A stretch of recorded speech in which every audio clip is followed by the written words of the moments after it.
మొన్న డిఎస్సిలో అవకాశం పోయింది అనుకునే వాళ్ళకి చాలా చాలా మంచి అవకాశం వచ్చిందండి. గవర్నమెంట్ ఆఫ్ ఇండియా ఉద్యోగమే అవకాశం రూపంలో వచ్చింది. నెలకి స్టార్టింగ్ పేనే 40,000, 60,000, 90,000 రూపాయలు తీసుకునే అవకాశం వచ్చిందండి. దయచేసి ఒక్క రిక్వెస్ట్, వీడియోలో ఎంతమంది అయితే చూస్తున్నారో అన్ని లైక్లు ఎక్స్పెక్ట్ చేస్తున్నాను. పనికొస్తుంది పలానా వాళ్ళకి అనుకుంటే షేర్ చేయండి. లేదు ఇంకా ఇక్కడ ఏదైనా మీకు డౌట్ ఉంది, సందేహం ఉంది, ఒకవేళ కంటెంట్లో ఏమైనా తప్పు ఉంది, మీకు ఏదైనా ఇబ్బందిగా అనిపించిందన్నా కూడా దయచేసి కామెంట్లో చెప్పండి. సరే, విషయానికి వచ్చేస్తున్నాను. జవహర్ నవోదయ విద్యాలయాలు, కేంద్రీయ విద్యాలయాలు ఉన్నాయి కదండి. 14,900 పోస్టులు ఈరోజు పడ్డాయండి. డిసెంబర్ 4 దాకా అవకాశం ఉంది అప్లై చేసుకోవడానికి. అందరికీ ఉన్నాయండి. చాలా చాలా ఆశ్చర్యంగా ఉంటుంది. కొన్ని నోటిఫికేషన్లు అందరికీ న్యాయం చేసినట్టు 10th క్లాస్ చదివిన వాళ్ళకు కూడా ఉన్నాయండి. మల్టీ టాస్కింగ్ అసిస్టెంట్ అంటాం కదా, అంటే ఆఫీస్ అటెండర్ దగ్గర నుంచి పోస్ట్ గ్రాడ్యుయేట్ టీచర్ ఉంది. పోస్ట్ గ్రాడ్యుయేట్ టీచర్ ఏంటి, ప్రిన్సిపల్ దగ్గర నుంచి ఇలాంటి పోస్టులు కూడా కొన్ని ఉన్నాయి. ఇక మ్యూజిక్ టీచర్ వగేరా ఇవి కూడా ఉన్నాయనుకోండి. లైబ్రేరియన్ ఇలాంటివి తక్కువ. ముఖ్యంగా పడిన పోస్టులు ఏంటి అంటే మూడు రకాల పోస్టులు ఉన్నాయండి ఇక్కడ. Post graduate teacher, graduate teacher, ఇంకా అండర్ గ్రాడ్యుయేట్ టీచర్ అనేది 3 పోస్టులు పడినాయి. అన్నీ కూడా వేలల్లోనే ఉన్నాయండి, వేలల్లోనే. గ్రాడ్యుయేట్ టీచరే 6,000 ఉంటే, ఇంకా పోస్ట్ గ్రాడ్యుయేట్ టీచర్ 2,600 వరకు, మిగిలింది ఒక 3,000 వరకు అవకాశాలు ఉన్నాయి. డీటెయిల్డ్ నోటిఫికేషను అంటే detailed reports, life style reports ఎలా అయితే మనం చదివి వినిపిస్తున్నానో, డీటెయిల్డ్ నోటిఫికేషన్స్ వచ్చినప్పుడల్లా కూడా మీరు లోపలికి వెళ్ళి చదువుకోలేరు. ఆ ఇబ్బంది మీకు ఎందుకు అని చెప్పి నేనే చక్కగా వివరంగా చెప్పేద్దాం అనేది నా ఉద్దేశం. ఆ తర్వాత మనకి కాస్త మెటీరియల్, మాక్ టెస్ట్లో కావాలి కదండి. అలా హెల్ప్ చేసేవాళ్ళు కూడా ఉన్నారు, చాలామంది ఉన్నారు. కార్పొరేట్ సోషల్ రెస్పాన్సిబిలిటీ కింద ఇస్తున్నారని చెప్తున్నాం కదండి. సో ఆ హెల్ప్ కూడా మనం మన సైడ్ నుంచి చేస్తున్నాం. మీదే లేట్ అందిపుచ్చుకోవడంలో. సో మరి నేను రెడీగా ఉన్నాను అనుకునే వాళ్ళు ముందు అప్లై చేసేయండి. ఆ తర్వాత హెల్ప్ కూడా అడగండి ఖచ్చితంగా. మొన్న కూడా సైనిక స్కూల్ సంబంధించి అప్లై చేసేయండి. మోడల్ పేపర్లు, మెటీరియల్ రెడీగా ఉంది. మన వాళ్ళు ఇస్తామన్నారు. మాక్ టెస్టులు ఎన్ని కావాలంటే అన్ని చేసుకోవచ్చు. పిల్లాడు మాక్ టెస్టులు ఎన్ని బాగా చేస్తే ఈజీగా ఉద్యోగం కొట్టేయచ్చు అని చెప్పుకున్నాం కదండి. ఇది కూడా అంతే. అంటే కాస్త లెంగ్తీగా ఉన్నా కానీ కొంతమంది చిరాకు పడిపోతున్నారు. స్పీడ్ పెంచుకొని అయినా వినేయండి. సరే, నోటిఫికేషన్స్కి వచ్చేస్తున్నాను. ప్రైమరీ టీచర్ అయితే స్టార్టింగేనండి, గుర్తుంచుకోండి. 60,000 దాకా. గ్రాడ్యుయేట్ టీచర్ అయితే 80,000 దాకా. పోస్ట్ గ్రాడ్యుయేట్ టీచర్ అయితే 90,000 దాకా సంపాదించుకునే అవకాశం ఉంది. మొదట్లో మాత్రం భారతదేశం మొత్తం పోస్టింగ్, ఎక్కడైనా పోస్టింగ్ ఇవ్వచ్చు, ఎక్కడైనా చేయాలి.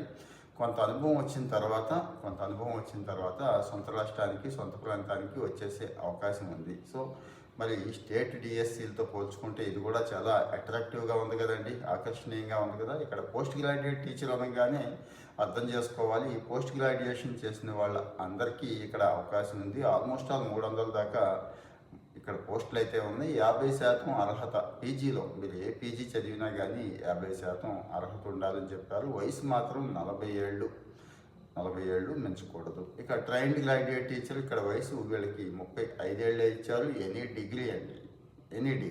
డిగ్రీ అయిపోయి ఉండాలి. బీఎడ్ పూర్తి చేసి ఉండాలి. గుర్తుంచుకోండి, మనకి టెట్ ఎలాగో సీటెట్ ఉంటుంది కదా సెంట్రల్ లెవెల్లో, అది కూడా అయిపోయి ఉండాలి. అంటే సీటెట్లో 2 పేపర్లు ఉంటాయి, 2 పేపర్లు కూడా పూర్తి చేసుకొని ఉండాలి. జీతం చెప్పాను కదా, స్టార్టింగే 80,000 తీసుకోవచ్చు. ఇందాక చెప్పిన పోస్ట్ గ్రాడ్యుయేట్ అయితే 90,000 తీసుకోవచ్చు. ఇక ప్రైమరీ టీచర్ వీళ్ళు 60,000 తీసుకోవచ్చు. వీళ్ళకి వచ్చి 30 ఏళ్ళు పెట్టారండి. అంటే వయసు 30 ఏళ్ళు పెట్టి టెట్లో పేపర్ 1 ఖచ్చితంగా క్వాలిఫై ఉండాలి. మన టెట్ కాదు, సీటెట్. ఇంటర్మీడియట్లో ఖచ్చితంగా 50% మార్కులు సంపాదించి ఉండాలి. అలాగే మరి డిఎడ్ ఉంటుంది కదా, డిఎడ్ కూడా క్వాలిఫై ఉండాలి. ఇవి ఇంపార్టెంట్ పోస్టులు ఇవేనండి, మేజర్ పోస్టులు ఇవి కాకుండా ఇంకా 1,200 పోస్టులు ఉన్నాయి. జూనియర్ సెక్రటేరియట్ అసిస్టెంట్ అంటున్నారు. అంటే ఇంటర్మీడియట్ సరిపోతుంది. డిగ్రీ, పీజీ, ఇంజనీరింగ్ ఉంది అనుకుంటే ఓకే, మీరు అందరూ కూడా అప్లై చేసేసుకోవచ్చు. కాకపోతే టైపింగ్ ఒకటి అడుగుతున్నారు, చూసుకోండి. ఇంగ్లీష్లో నిమిషానికి 35 పదాలు టైప్ చేయగలిగి ఉండాలి. ఇది అంటే హిందీ ఎలాగో మన వాళ్ళకి రాదు కాబట్టి, హిందీ అయితే 30 పదాలు ఇచ్చారు, హిందీ వదిలేద్దాం. కంప్యూటర్ మీద టైప్ చేసి ఉండాలి, చేయగలిగే సామర్థ్యం ఉండాలి. 27 సంవత్సరాల వయసు. పే స్కేల్ కూడా బాగానే ఉందండి. వీళ్ళకి కూడా 19,000 నుంచి 63,000 దాకా, 63,000 దాకా ఇచ్చారండి. ఇవే కాకుండా అసిస్టెంట్ కమిషనరు, వైస్ ప్రిన్సిపాల్, మరి పోస్టులు అన్నీ అవసరం కదా నవోదయ స్కూల్స్లో, అన్నీ ఇచ్చారు. లైబ్రేరియన్, ప్రిన్సిపాల్, మ్యూజిక్, టీచరు ఇలాంటివన్నీ ఇచ్చారు. ఇవి తక్కువ ఉన్నాయండి. ల్యాబ్ అటెండెంట్, మల్టీ టాస్కింగ్ పోస్టులు తక్కువ ఉన్నాయి. కానీ మీరు డీటెయిల్డ్ నోటిఫికేషన్ ఇక్కడ ఇస్తున్నాను, వాటిలోకి వెళ్ళిపోండి. ముందు ముఖ్యంగా ఎక్కువ పోస్టులు 90% అబోవ్ పోస్టులు ఏదైతే కవర్ అవుతున్నాయో వాటి గురించి కదా మాట్లాడుకోవాలి. సో ఇక్కడ మరి ఈ మూడు అంటే ఈ టీచర్ పోస్టులు మూడింటికి ఎలా ఉంటుంది ఏంటి అంటే టైర్ 1 ఎగ్జామ్ ఉంటుందండి. టైర్ 1 మీన్స్ ప్రిలిమినరీ, మనం అన్ని పరీక్షల్లో రాసే ప్రిలిమినరీ లాగే ఉంటుంది. అయితే మనం ఏ పోస్ట్ దరఖాస్తు చేసుకున్నా కానీ ఈ ప్రిలిమినరీ అందరం రాయాల్సిందే. ఆల్మోస్ట్ ఆల్ ప్రిలిమినరీలో అందరికీ అవే అంశాలు ఉంటాయి, గుర్తుంచుకోండి.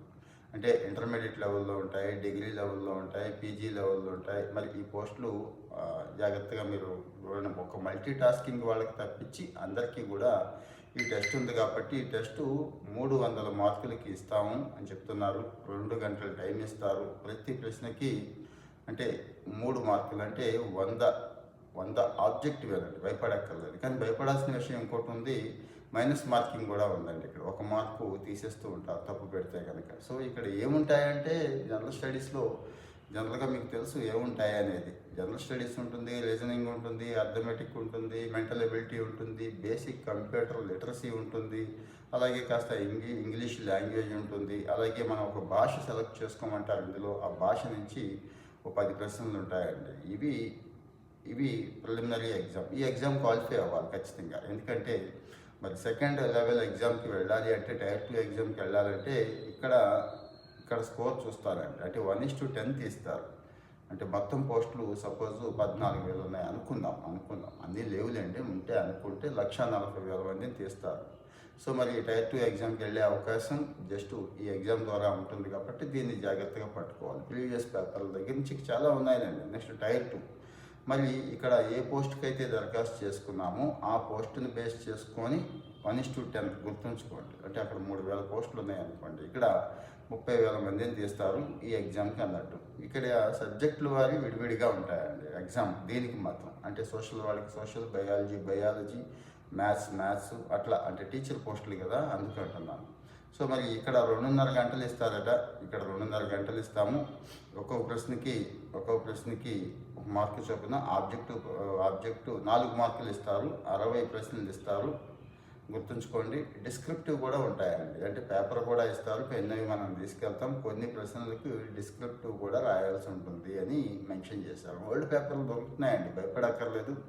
ఓల్డ్ పేపర్లు ఒకసారి చూసుకుంటే ఎలా ఉంది ఏంటి, మనం ఎలా రాస్తే సక్సెస్ అవుతాం అన్నీ కూడా తెలిసిపోతాయి కదా. అది చాలా ఇంపార్టెంట్. ఇంకా ఎలా ప్రిపేర్ అవ్వాలి ఏంటంటే 9th, 10th, 8th క్లాసుల నుంచి స్టార్ట్ చేయాలి. ఇది టైర్ 1 ఎగ్జామ్కి స్టార్ట్ చేసేసి ఆర్ఎస్ అగర్వాల్ ఫేమస్ కదండి, ఆర్ఎస్ అగర్వాల్ స్టార్ట్ చేసేసి కంప్యూటర్ లిటరసీలో బేసిక్స్ ఉంటాయి కదండి, ఎక్కడైనా దొరుకుతూ ఉంటాయి. అవి చూసుకుంటే జనరల్ నాలెడ్జ్ అనేది మీకు తెలుసు. లాస్ట్ 6 months ఎప్పుడు అడుగుతాడు, current affairs magazines, daily news paper follow అయితే మంచిదే. అవని వాళ్ళు కరెంట్ అఫైర్స్ మ్యాగజైన్స్ తీసుకుంటే సరిపోతుంది. స్టాక్ జీకే కూడా కొంత అడుగుతున్నాడండి.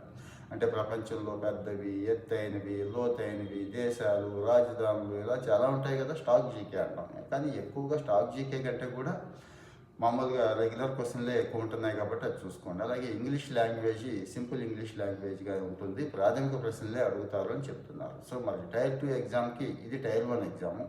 టైర్ 2 ఎగ్జామ్ సిలబస్ వారి, అంటే సిలబస్ అంటే మన సబ్జెక్ట్ వారి ఉంటుంది. ఏ సబ్జెక్ట్ అయితే మనం ఇందాక చెప్పుకున్నాం కదండి, ఆ సబ్జెక్ట్ని బేస్ చేసుకొని ఎవరి టెస్ట్ వాళ్ళకి పెట్టేస్తారు. సో ఇక్కడ మరి ఎన్సీఆర్టీ బుక్స్ దగ్గర నుంచి ఇవన్నీ కూడా బాగా ఉపయోగపడతాయి. ఇవి చదవండి. అలాగే స్టేట్ డిఎస్సీలు ఉన్నాయి కదండి, డిఎడ్ కానీ బిఎస్సి కానీ, ఇవి కూడా ఈ పుస్తకాలు ఈ పాఠాలు అంటే కొత్తగా ఎవరు డిజైన్ చేశారు కదండి, సెంట్రల్ లెవెల్లో కానీ స్టేట్ లెవెల్లో కానీ. బీఈడి వాళ్ళకి ఇగో ఇది చదవండి, డిఈడి వాళ్ళకి ఇది చదవండి అంటారు కాబట్టి అవే ఉపయోగపడతాయి. ఆ క్వశ్చన్సే ఎక్కువ వస్తాయని చెప్తున్నారు. సో మరి ప్రైమరీ టీచర్ పోస్టులు అయితే 10వ తరగతి వరకు అన్ని సబ్జెక్టుల మీద మంచి గ్రిప్ సంపాదించుకోండి అని చెప్పి ఎక్స్పర్ట్స్ చెప్తున్నారు. అలాగే డిఎడ్ పాఠాలు గట్టిగా పట్టుకోండి. అలాగే గ్రాడ్యుయేట్ టీచర్ పోస్టులు ఉన్నాయి కదా, ఇక్కడ అవే ఎక్కువ ఉన్నాయి. 6,000 పైన పోస్టులు ఉన్నాయి. వీళ్ళు మాత్రం డిగ్రీ లెవెల్ వరకు కాస్త డెప్త్కి వెళ్ళి చదవండి ఏది మీరు సెలెక్ట్ చేసుకున్న సబ్జెక్టులో. ఇక బీఎడ్ పాఠ్య పుస్తకాలు పక్కన పెట్టేస్తుంటారు కదా ఎప్పుడో, అవన్నీ మళ్ళీ దుమ్ము దులిపి, అంటే రీసెంట్గా డిఎస్సి ప్రిపేర్ అయిన వాళ్ళు ఓకే, అవని వాళ్ళు దుమ్ము దులిపి మళ్ళీ గట్టిగా లోతుగా వెళ్ళి గట్టిగా చూడండి. పీజీ అయితే పోస్ట్ గ్రాడ్యుయేషన్ లెవెల్లోనే మరి నాలెడ్జ్ అడుగుతారు కదండి, ఆ లెవెల్లో నాలెడ్జ్ ఉండాలి. మరి ఇవి చూసుకోండి. పీజీ వాళ్ళు చేయాల్సిన పని ఏంటంటే జేఎల్, డిఎల్ ఇవి ఉంటాయి కదండి, ఇవి ఖచ్చితంగా బాగా సాధన చేయాలి. పీజీ అంటే మరి మాటలు కాదు, గట్టిగా అడుగుతారు, జీతం కూడా గట్టిగా ఉంది కదండి. సో ఆ స్థాయి చదవండి. ముఖ్యంగా ఎన్సీఆర్టీ ఇక్కడ చెప్తుంది ఏంటంటే ఎక్స్పర్ట్స్ అందరూ కూడా ఎక్కువ ఎన్సీఆర్టీ బుక్స్ చదివితే మీకు బాగా ఉపయోగపడతాయి అని చెప్తున్నారు.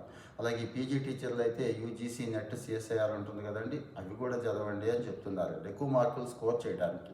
మీ డిఎడ్ పుస్తకాలు బిఎడ్ పుస్తకాలు ఎలాగూ చెప్పేసుకున్నాం, అవి ఏవి కూడా వదిలిపెట్టద్దు. సో మళ్ళీ నా సలహా ఏంటంటే పరీక్షకు ముందు వీలైన అన్ని టెస్టులు రాసేయండి, అన్ని వీలైతే అన్ని రాయండి. దానికి ముందు సిలబస్ మొత్తం కవర్ చేయండి, రివిజన్ చేయండి. చాలామంది చేస్తున్న పొరపాటు ఏంటంటే కవర్ చేసేసాం కదా అనుకుంటున్నారు కానీ రివిజన్ చేయట్లేదు.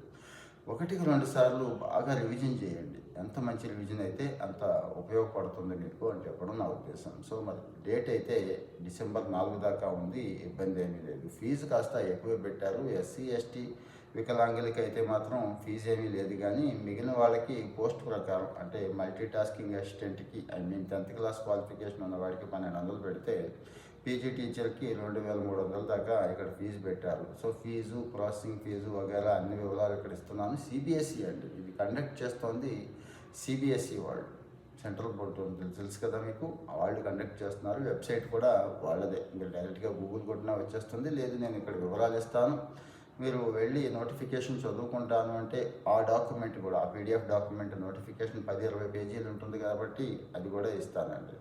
సో మరి ఇంత మంచి అవకాశం మళ్ళీ రాదు, అరుదుగా వస్తాయి. కొన్ని వేల ఉద్యోగాలు అనేవి అరుదుగా వస్తాయి కాబట్టి నేను ప్రత్యేకంగా చెప్తున్నాను. సో మరి ప్రిపరేషన్ మెథడ్ ఎలా ఉండాలి ఏంటంటే, నేను టీచర్ని కాదు కానీ చాలా కాంపిటేటివ్ టెస్టులు రాసిన వాళ్ళం, అనుభవం ఉన్న వాళ్ళం కదా, చాలామంది గైడ్ చేసిన వాళ్ళం కదా. ఇంకా ఏమైనా డౌట్స్ ఉంటే స్పెసిఫిక్గా మీరు చెప్తే, అంటే ప్రిపరేషన్ మెథడాలజీ గురించి కానీ, ప్రిపేర్ అయ్యే టెక్నిక్స్ కానీ ఇలాంటివి మీరు ఎంతమంది అడిగితే అంతమందికి, అంటే ఇంకొక వీడియో రూపంలో చేయాలనేది నా ఆలోచన. కాకపోతే మీరు ఎంత బాగా స్పందిస్తారు అనేదే ఇంపార్టెంట్. దయచేసి నేను ఏం కోరుతున్నానంటే, చూసిన వాళ్ళ నుంచి ఒక లైక్ ఎక్స్పెక్ట్ చేస్తున్నాను అంతేనండి. జస్ట్ లైక్ అంతే. లేదు డౌట్స్ ఉంటే జస్ట్ కామెంట్ ఎక్స్పెక్ట్ చేస్తున్నానండి. వీటి రెండింటినీ మించింది షేర్ అండి. అంటే మీకు తెలుసు, షేర్ చేస్తే ఇలాంటి మంచి విషయం ఇంకొకళ్ళకి అదే పనికొచ్చే వాళ్ళకి తెలిస్తే వాళ్ళు ఉద్యోగం సంపాదించుకుంటే, కనీసం ఉద్యోగం సంపాదించుకోవడానికి అవసరమైన స్పిరిట్ని సంపాదించుకున్నా మనం సక్సెస్ అయినట్టు కదండి. ఇది కూడా ఒక రకంగా సమాజ సేవే. అందుకే నేను కూడా వీడియోలు చేస్తున్నాను. ఒక మంచి విషయం సోషల్ కాజ్ కోసం కాస్త కోస్త మనం టైం కేటాయించుకోవాలనే ఉద్దేశం తప్పించి ఏమీ లేదు. ఎటువంటి ప్రమోషన్స్ వగేరా చేయను నేను, మీకు తెలుసు. సో మరి ఇంకో మంచి వీడియోతో మళ్ళీ మీ ముందుకు వస్తాను. చెప్పింది కదా, దయచేసి చేస్తారు కదా.